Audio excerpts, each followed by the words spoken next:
Pokja Agraria Gerakan Pilihan Sunda bekerja sama dengan PT Tarajaya Niaga dalam mengembangkan budidaya dijaya yang artinya unggul secara jangka panjang dalam persaingan. Kali ini Pokja Agraria Gerakan Pilihan Sunda melakukan panen raya padi budidaya seluas kurang lebih 7 hektar di lahan seluas 13,5 hektar yang ditanami dua jenis varietas hasil riset Balai Benih Sukamandi, yaitu varietas Dikjaya 7 hektar dan varietas Sihlang Sub 1 setara dengan nutrisi anti stunting seluas 3 hektar. Pada hari Selasa 9 Oktober 2024, kegiatan panen raya budidaya Dikjaya ini dihadiri oleh Dr. Fadlizon Ketua DPN HKT, Dr. Suwandi, Dirjen Tanaman Pangan, Dr. Puji Lestari Kepala Organisasi Riset Pertanian dan Pangan BRIN, Insinyur Ali Jamil, Direktur Srelia Dijen Tanaman Pangan, Dian Anggraini Sugiarto Direktur Utama PT Tarajaya Niaga, Prof. Dr. Yudi Krisnandi mantan Dubes Republik Indonesia di Ukraina. Kemudian Dr.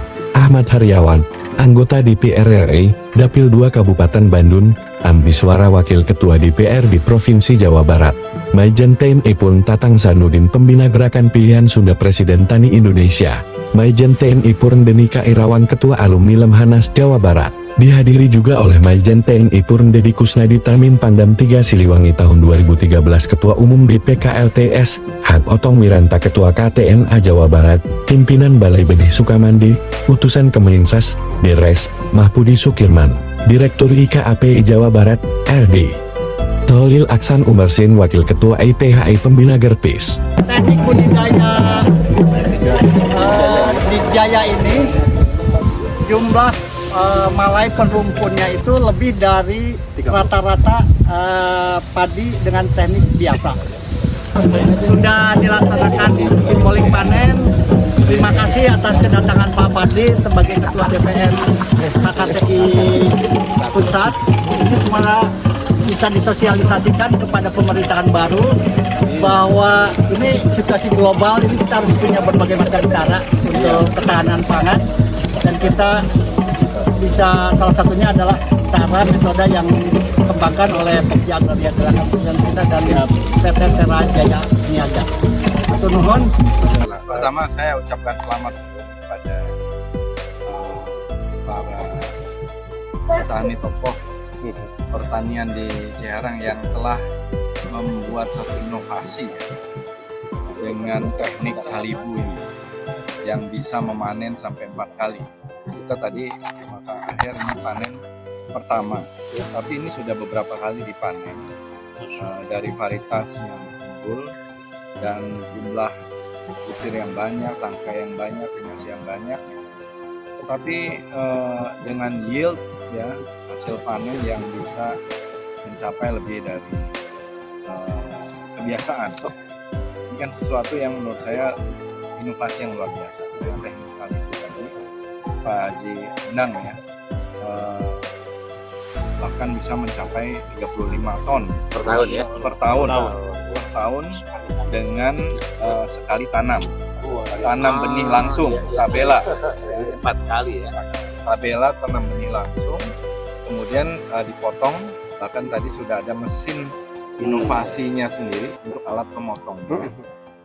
Ini kalau misalnya memang beberapa kali kita coba, sudah demplot, sudah skala lab, dan juga mungkin sudah beberapa kali, apalagi tadi ada beberapa teknik lagi dengan treatment ekosistem tadi menurut kita Bandung, dengan adanya itik yang selama 10 hari gitu, dengan pengairannya setelah panen, itu kan saya kira teknik-teknik semacam ini sangat perlu, karena target pemerintahan baru yang akan datang di bawah kepemimpinan Pak Prabowo yang memang sangat peduli kepada pertanian, sektor pertanian.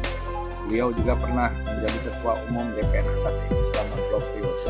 Saya ingin melanjutkan sampai sekarang beliau jadi pembina HKTI. Adalah swasembada. Jadi bukan hanya ketahanan, kemandirian, tapi swasembada.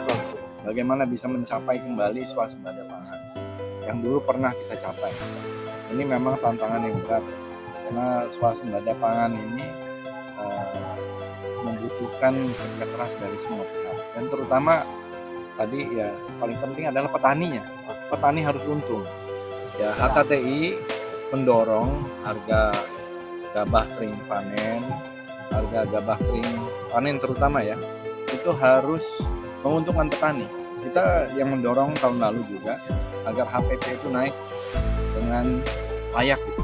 Petani ini harus untung paling tidak 30%. Nah, baru kemudian ada insentif. Karena ini bukan sekedar profesi, ini adalah sebenarnya suatu tugas mulia nih untuk memberi makan 280 juta rakyat Indonesia, 3 kali makan, dan juga perlu bergizi. Nanti ini yang saya kira dengan program makan bergizi, ya, makan siang bergizi bagi anak-anak terutama kebutuhan pangan ini sangat penting. Jadi ke depan saya kira inovasi-inovasi seperti yang dilakukan dengan teknik salibu ini bisa kita kembangkan lagi sambil terus disempurnakan, dan mudah-mudahan panen kita tuh bisa benar-benar maksimal. Amin. Dan ini adalah satu contoh dan tonggak ya. Saya ucapkan selamat.